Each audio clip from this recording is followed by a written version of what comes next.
Mike, you know I gave you the business. This ain't the same MJ. Oh, Lord. I would have said, man, y'all, you don't shut the fuck up. Man, this is my first game ever. He's talking trash, and then you want to throw fuel on the fire to help him out. Don't say nothing to him. Second round, we play Michael Jordan there. That's when Nick Anderson Throw the ball. stole the ball. The ball was inbounded under our basket. I swiped at the ball. He got around me. And when he got around me, he was dribbling up the right-hand side of the court. But he looked over his left shoulder thinking I was coming up on that side. But I was on the other side of him and knocked the ball. And when I hit the ball, it went directly to Penny Hardaway. Jordan spinning his way against Anderson. Here comes Hardaway. You steal the ball, the Magic win, and then you say, this is what's reported. Legend has it that you said 45 ain't 23 because 45 to go back to number 23. To this day, until I saw Last Dance, I did not know Nick Anderson said 45 is not 23. He was saying something like, this ain't the same MJ. Nick Anderson is the player that retired the 4-5 version of Michael Jordan. After the game, Nick Anderson said, 45 isn't 23. 45 is nowhere near 23. And I wasn't saying it in a disrespectful way. I'm just saying 23 will always be the man. Oh, Lord. I would have said, man, y'all, you don't shut the fuck up. What is you doing? You don't get this man no fuel. Oh, man.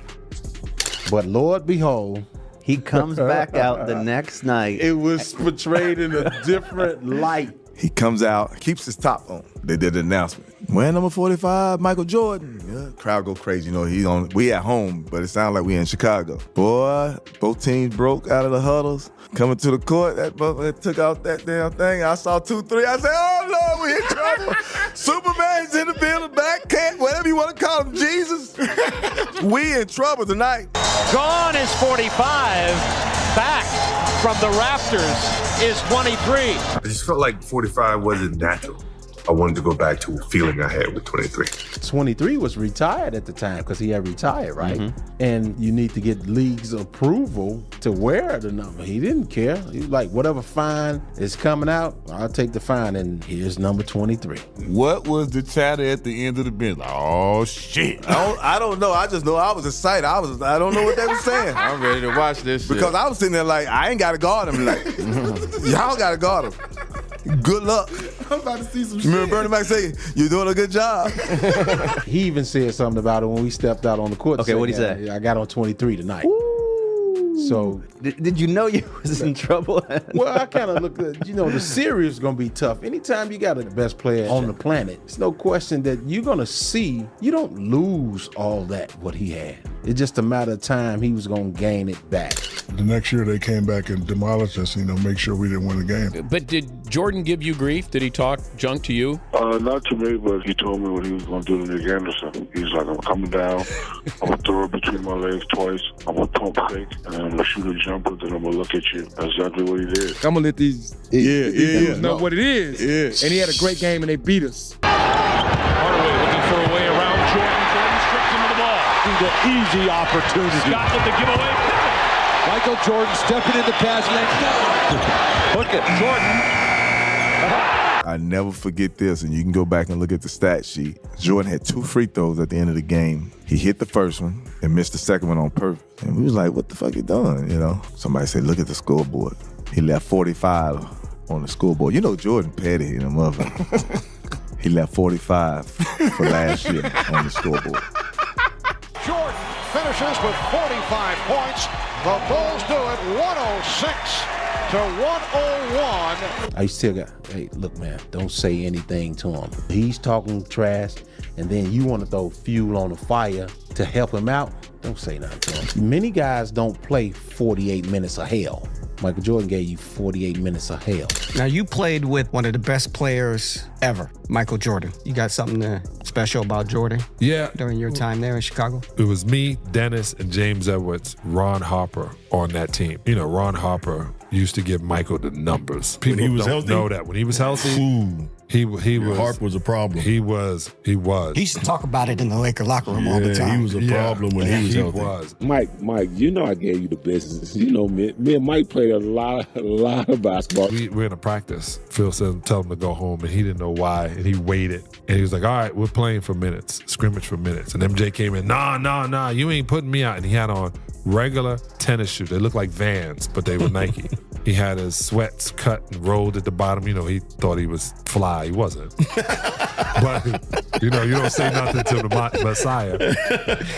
And he was like, yeah, put all the Pistons on that team, Wood Harp, and put Randy Brown over there. And Harp was pissed. And we're playing. And all of a sudden, I'm running back, and MJ gets a steal. And he's about to do the right-hand jump. I said, I know exactly what dunk you're going to try. I'm getting this. I don't care. I drop, step, and turn around about to jump. And as I'm about to jump, his midsection is moving past my face.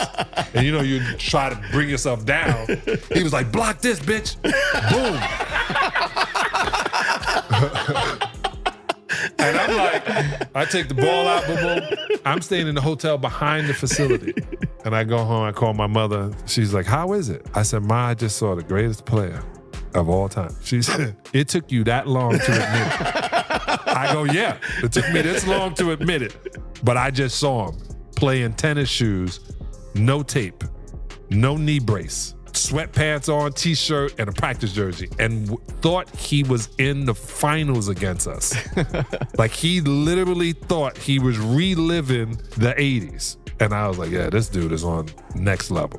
Jordan was an assassin. He did something that I've never had anybody ever do. I think I had 57 in Atlanta, and we had to go back to Chicago a little while later. And he walks into our locker room, suit and tie, and I'm like, what's he doing in our locker room?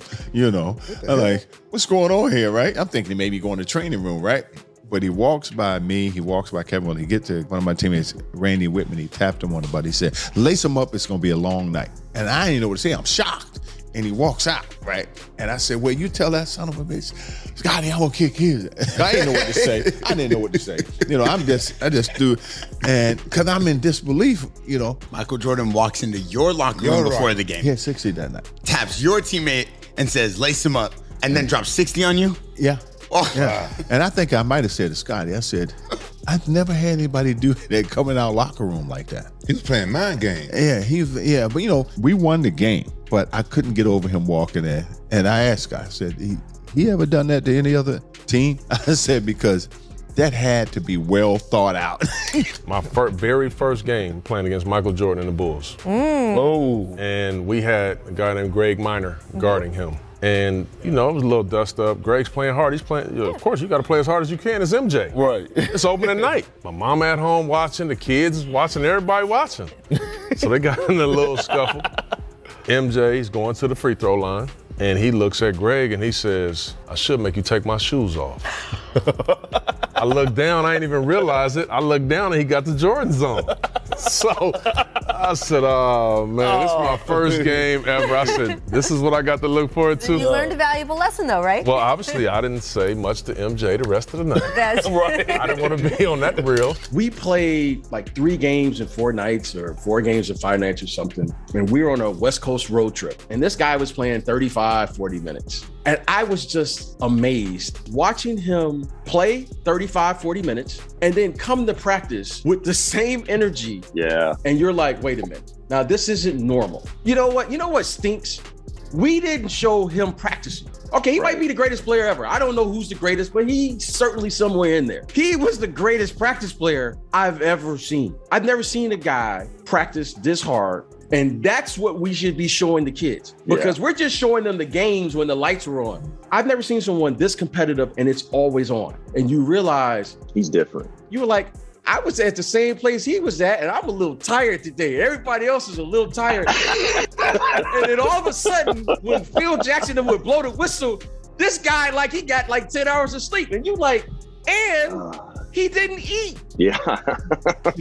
So you got a guy who didn't sleep, he didn't eat, he's playing cards and whatever he's doing at night, you know what I mean? Let's keep it PG, you know, hey, Rex, you know, doing whatever happens. And the guy is playing as if like And you're like, wait a minute, you just played 45 minutes the other night.